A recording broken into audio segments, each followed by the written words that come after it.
Alors on sait que le manque d'estrogène après la ménopause va provoquer des modifications au niveau du microbiote intestinal et en particulier une augmentation de ce qu'on appelle la perméabilité de la paroi intestinale avec des modifications immunologiques qui peuvent conduire soit à une aggravation des risques métaboliques, en particulier accident vasculaire cérébral, mais surtout les risques d'ostéoporose. Et là aussi, on sait que le fait de supplémenter soit avec des probiotiques, soit avec des prébiotiques, en commençant avant la ménopause, ça pourrait prévenir ou en tout cas retarder l'apparition de cette ostéoporose qui est quasiment inéluctable chez toutes les femmes ménopausées qui ne sont pas supplémentées.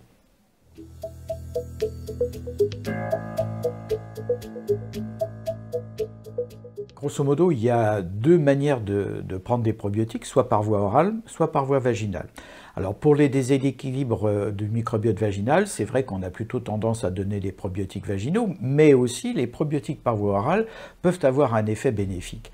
Et l'intérêt des probiotiques par voie orale, c'est qu'ils peuvent aussi agir au niveau intestinal, puisqu'on a vu qu'il pouvait y avoir des désordres, en particulier l'ostéoporose, qui était lié souvent à un déséquilibre du microbiote intestinal, et donc il est très intéressant de pouvoir supplémenter par voie orale pour agir à la fois sur le microbiote intestinal et sur le microbiote vaginal. Mais il faut se dire que malheureusement, il y a de plus en plus d'inondations de probiotiques sur le marché et que tous ne se valent pas.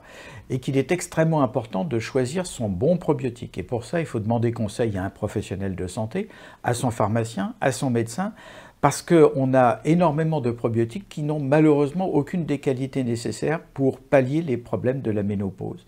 Donc il faut bien choisir son probiotique, bien choisir la manière dont on va le prendre et surtout à quel moment on va le commencer.